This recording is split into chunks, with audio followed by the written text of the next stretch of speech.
Cet épisode nous a montré comment tout annuler en l'espace de 45 minutes. Ouais, il est potox, c'est Ontox, et bienvenue dans cette nouvelle vidéo consacrée à la critique de l'épisode 19 de la 8ème saison des Apprentis Aventuriers. Comme d'habitude, n'hésite pas à liker, partager, commenter la vidéo, ça aide énormément la chaîne. Et en même temps, si mon contenu te plaît, n'hésite pas à t'abonner, et pourquoi pas activer la cloche pour ne louper aucune de mes autres vidéos. Et donc oui, cet épisode était le reflet parfait de ce qu'il ne faut pas faire en temps normal, en tout cas dans une série classique. Là on est dans une télé-réalité, donc peut-être que c'est moins important hein, aux yeux du grand public, mais ça reste quand même problématique parce que, eh bien, du coup on a vu un duel, donc ça c'était plutôt cool, hein. L'épisode dernier on a vu un duel super, sauf que finalement, eh bien, tout a été annulé, hein, puisque eh bien, Jordan a bel et bien sonné la cloche. Alors je sais qu'il y en a beaucoup que ça arrange, hein, parce qu'ils aiment pas les blancs, parce que ils voulaient pas que les jaunes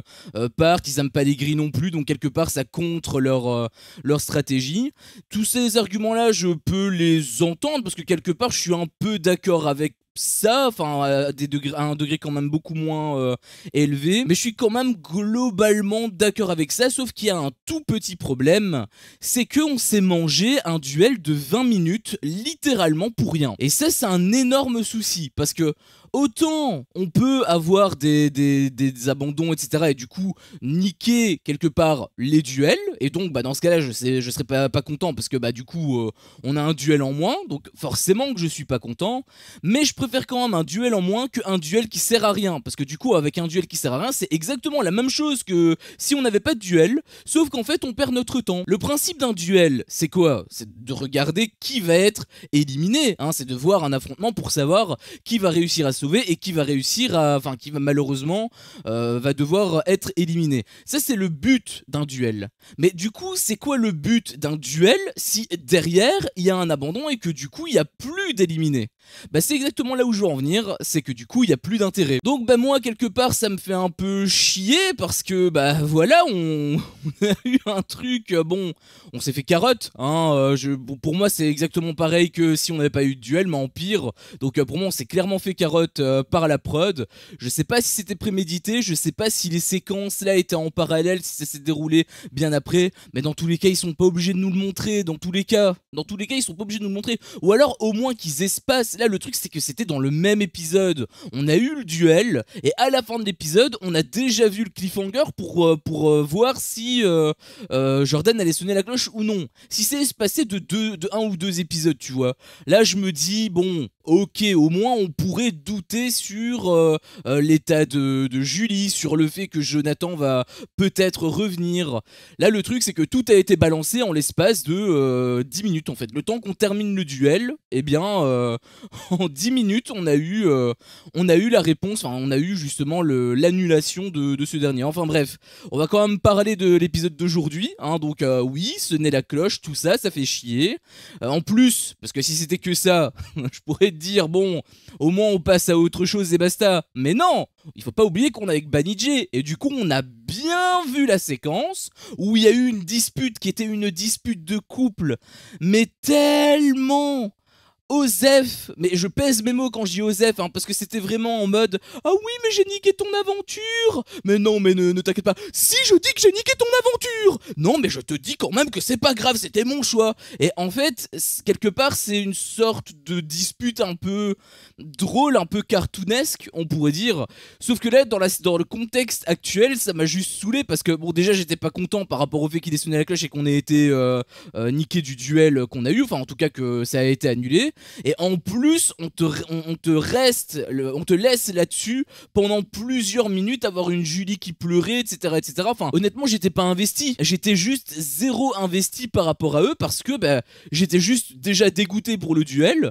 Et en plus, bah, je trouvais que leur dispute était une dispute de con. En fait, alors oui je sais, je peux comprendre, c'est parce qu'ils s'aiment et du coup voilà ils voulaient pas faire du mal à l'autre, et ça quelque part c'est assez mignon, mais juste dans le contexte que moi j'ai, bah je m'en foutais en fait, j'étais juste dégoûté en fait. J'étais limite je pense aussi dégoûté que eux, sauf que bah du coup le fait qu'ils aient eu cette dispute, bah, ça rajoute quelque chose que voilà que en fait je m'en foutais et comme je l'ai dit on est resté un petit peu longtemps. Bon c'était assez fastidieux j'ai trouvé, tout ça pour nous dire en plus que bah, finalement ils vont juste se barrer, hein, c'est le principe d'un abandon. Il y avait quand même Julie qui avait pleuré donc comme je l'avais dit et là je m'étais posé la question est-ce que c'est réel ou non parce que elle avait fait un bruit qui était assez bizarre. En plus, on voyait pas de larmes couler sur son visage. C'est ce que je me suis dit au début, sauf que bon, finalement, on avait vu qu'avec les gros plans, elle avait quand même les yeux rouges. Donc, on n'a pas vu de larmes, mais elle avait quand même les yeux rouges, donc elle était quand même peut-être un peu affectée. Par contre, au point de pleurer comme elle avait fait, parce qu'elle était en sanglots littéralement, je suis pas certain. Je pense qu'elle a un peu grossi le trait, honnêtement. Elle peut être triste, oui, mais est-ce qu'elle a vraiment pleuré comme elle prétendait avoir pleuré?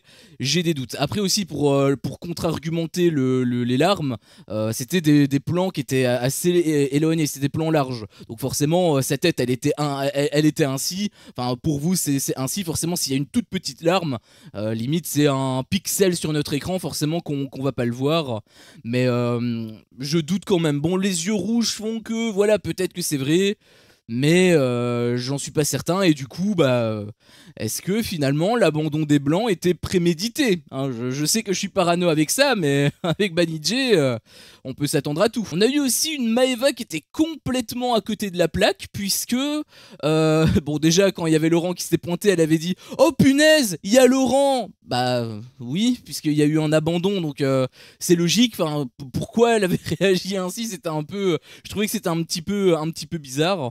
On a également eu des infos concernant justement le déroulé, parce qu'il y en avait qui avaient dit que possiblement les jaunes allaient directement réintégrer la plage. Je les voyais très très mal faire ça. En plus, c'était quand même une sacrée occasion gâchée pour avoir un jeu, parce que bah du coup, et c'est ça qui va avoir, on va avoir un jeu pour toutes les personnes de la jungle qui pourront intégrer justement la plage, donc avec Jonathan inclus j'imagine. Donc voilà, on va avoir quand même un jeu par rapport à ça, c'est plutôt cool. Bon, on s'est fait niquer un duel, on s'est fait niquer une expédition et on s'est fait niquer une épreuve d'affrontement, mais on aura quand même une petite compensation. Alors c'est du 3 pour 1 donc c'est pas non plus énorme, on va quand même se faire on s'est quand même fait carotte de 2 jeux, mais au moins on aura quand même un jeu par rapport à ça, parce que si c'était ce scénario là où en fait il réintégrait directement la plage, là ça aurait été directement un 3-0, là ça aurait été vraiment horrible. Mais heureusement ils ont pas été jusque là. Pour continuer dans justement cette histoire où Maeva en fait elle était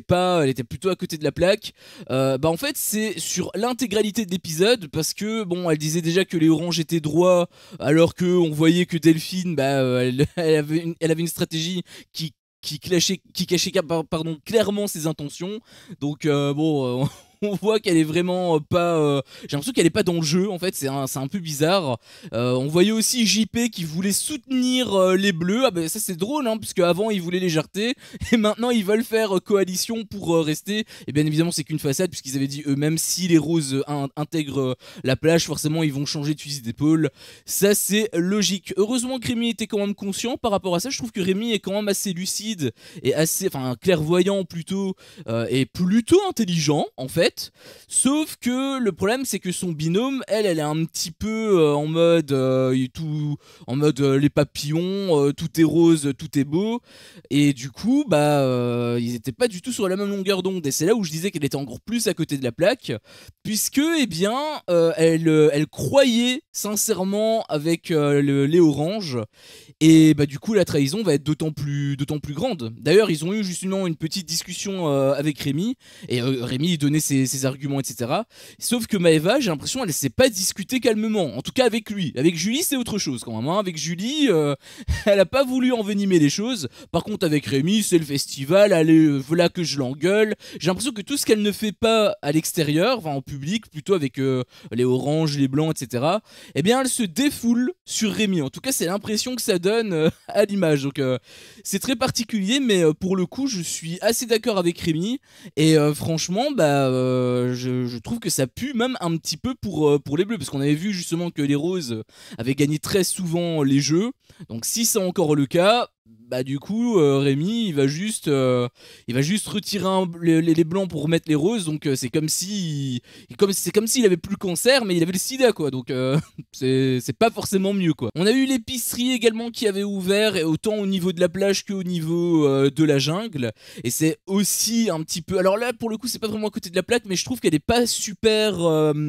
comment dire réfléchie, ou en tout cas peut-être maligne, peut-être on pourrait dire, puisque Maëva en gros elle avait donné un tip, sauf qu'elle avait demandé la sucette, et bah, Rémi lui il avait dit mais non, lui demande rien, comme ça il va lui donner la sucette, sauf que bah du coup elle l'a demandé, et donc bah du coup il lui a pas donné, donc c'est logique, alors qu'avec JP il lui a donné, tu vois, parce que lui il a donné le type sans demander, donc c'était logique, hein, et pourtant eh bien elle a quand même en fait qu'à sa tête, et quand justement Rémi lui a dit que voilà il fallait pas lui demander, et qu'elle s'est rendu compte qu'en fait il avait raison, bah elle était pas contente, et elle lui a dit d'arrêter de lui parler. J'ai l'impression qu'elle aime pas avoir tort, et particulièrement avec Rémi ça l'agace, c'est vraiment l'impression que ça donne. Et il y avait également les bleus qui avaient mangé en cachette, bon par rapport à Maëva c'est pas très étonnant, par rapport à Rémi ça peut l'être déjà un peu plus, mais bon comme on sait que voilà les bleus, enfin notamment Rémi en fait il est pas en très bon terme avec les oranges, bah du coup pour moi c'est un peu logique, même si on n'est pas dans le partage, c'est quand même une réaction logique. Et justement en parlant de partage, parce qu'on a eu également l'épicerie automatique qui a été ouverte sur la jungle, eh bien Enzo il a pas voulu partager, en tout cas c'était ça qu'il avait fait au début, il voulait pas partager, etc., etc. Et bah le truc c'est que je lui donne raison. Anaïs elle avait l'air d'être outrée, Hilary elle avait même un peu cassé du sucre sur son dos en interview en disant que voilà Enzo il serait capable de bloquer le distributeur comme si c'était vraiment le diable. Bon après elle l'a fait en interview, si ça tombe c'est la prod qui lui a expliqué le contexte, où en fait elle est dans cette situation et elle doit faire semblant, elle doit dire que Enzo bah, c'est le méchant de l'histoire, et du coup elle peut réagir aussi en fonction, donc si ça tombe c'est pas réellement ce qu'elle pensait à ce moment là, hein, je parle par rapport à l'interview, mais dans tous les cas on te présentait vraiment un Enzo qui était un peu enfin qui était même pas fourbe en fait, qui était carrément inhumain presque, sauf que enfin je peux comprendre l'argument bien sûr, un partage tout ça, sauf que en fait encore une fois d'un point de vue spectateur, et bien les perles que on voit hein, par rapport à l'épreuve des perles, et bien le truc c'est que ça sert à rien, on s'en fout de savoir qui est le premier, enfin là pour le coup si, parce qu'il y a quand même l'intérêt de l'immunité, mais par rapport au deuxième, troisième, etc., on s'en moque puisqu'ils ne font que tout partager, donc ça c'est un problème qui persiste depuis déjà plusieurs saisons maintenant. Il y avait Anthony à un moment donné qui l'avait dit, c'était il y a 2-3 ans, je me souviens, quand il était encore avec Roman, il avait dit justement que voilà ça sert à rien de jouer pour l'épreuve des perles si jamais on partage tout. À ce moment là c'était pire parce que en fait l'épreuve des perles, il y avait que les perles à gagner, il avait plus l'immunité, donc c'est quand même une petite amélioration, mais dans tous les cas, eh bien si ça partage tout, bah ça le rend un petit peu caduque, hein, l'intérêt est grave amoindri. Donc pour le coup je suis assez d'accord en fait avec la vision de Enzo, et je suis même un peu déçu que tout le monde n'ait pas cette vision là. Après je peux comprendre pour le partage tout ça, mais voilà ça atténue en fait, tout simplement ça atténue le jeu, donc je trouve que c'est assez dommage. Après bon voilà, là je te parlais des tensions qu'il y avait, etc., et en fait déjà même ça a été annulé. Bon c'est pas plus mal hein, parce que du coup voilà il y a plus de tension, mais finalement bah, Enzo il s'est excusé, donc les tensions qu'on avait instauré, oui je pars à la guerre, etc., bah finalement tout est tombé à plat, donc voilà hein, comme ça vraiment il y a tout, il y a absolument tout, le duel, la tension avec Enzo, vraiment tous les trucs qui étaient intéressants, bah au moins c'est foutu à la poubelle, donc comme ça c'est vite fait mal fait, j'ai envie de te dire. Et il y a eu aussi Moon qui réagit de façon un peu bizarre, j'avais trouvé, parce que elle disait voilà Enzo, j'aimerais bien que tu me considères, que tu me respectes en tant qu'humain, tout ça, sauf qu'en fait Enzo peut pas le blairer, et apparemment Moon non plus, donc ce que Enzo disait c'était que tout simplement il va pas lui parler hein, comme ça il y a pas de dispute, il y a pas d'irritation, il y a rien. Sauf que Moon bah elle est toujours pas contente, elle avait vraiment envie que apparemment Enzo lui parle, sauf qu'elle peut pas l'obliger, et ça l'a frustrée, et donc elle est partie en étant énervée. Et pareil je donne raison à Enzo, parce que bah, si tu peux pas blairer quelqu'un tu vas pas te forcer à lui parler, enfin c'est juste de l'hypocrisie ça, donc peut-être que Moon elle l'est, je sais pas, je la connais pas, mais de ce qu'on voit dans cette séquence-là, ça a l'air d'être un peu le cas. Alors que du côté d'Enzo, bah lui, il est beaucoup plus franc. Donc, enfin, après, je dis qu'il est beaucoup plus franc, mais il s'est quand même excusé, alors qu'en réalité, il le pensait pas. Enfin, c'est ce qu'il disait, en tout cas, en interview. Donc, voilà. Mais bon, après, là, c'est un peu plus stratégique, parce que sa Colette, elle était pas bien et tout. D'ailleurs, c'est vrai qu'elle avait une position assez inconfortable, hein, parce que, bah, elle a rien demandé, la pauvre, et pourtant, elle est quand même dans l'obligation un petit peu de soutenir bah, son binôme, parce qu'en plus, c'est son mec. Donc, elle est obligée de rester avec lui, sauf que bah, elle a pas vraiment de problème avec les autres. Donc c'est vrai qu'elle est dans une position assez inconfortable. Mais concernant Moon, du coup voilà, j'avoue que cette séquence elle était un petit peu, elle était un petit peu en décalé. En plus elle était partie pleurer dans les bras de Kevin, qui casse toujours du sucre sur le dos de Enzo. D'ailleurs on sent qu'il l'a vraiment en travers de la gorge, hein. D'ailleurs il avait dit, hein, que c'était qu'un jeu quand il avait niqué Enzo. Par contre quand Enzo l'avait niqué, là c'était pas un jeu, là c'était coup de trahison et tout.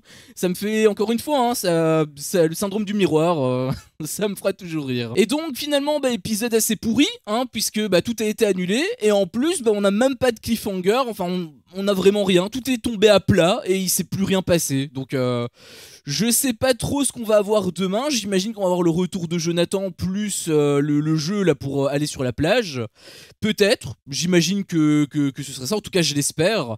Mais bon, vu justement l'épisode qu'on a eu aujourd'hui, vu la fin d'épisode qu'on a eu aujourd'hui, et vu aussi que demain bah, c'est l'épisode de vendredi, j'ai vraiment peur en fait qu'on ait juste le retour de Jonathan et que l'épreuve finalement bah, ce soit en tant que teaser, en tant que cliffhanger, et qu'il faille attendre lundi pour voir, donc pour voir même ne serait-ce que quelques images. Donc j'espère que ça se passera pas comme ça, mais ça a l'air de se diriger vers cette voie-là. Et 40 minutes sans jeu. Donc avec en plus les quelques histoires qu'on a vues, sachant que tout a été annulé, hein, comme je te l'ai dit, puisqu'il n'y a plus de tension avec Enzo, bah l'épisode de demain, je pense qu'on va se faire chier en fait. Enfin bref, sur ce, c'était mon avis sur cet épisode. Si mon contenu te plaît, fais-le moi savoir en me laissant un énorme pouce bleu. À chaque fois que je vois ça, je vois que mon contenu plaît, et donc moi ça me motive à continuer. Si t'es pas encore un peu tox, qu'est-ce que tu attends pour me défoncer ce gros bouton rouge? N'hésite pas à activer la cloche pour ne rien louper, et je te dis à la prochaine pour une prochaine vidéo. Ciao.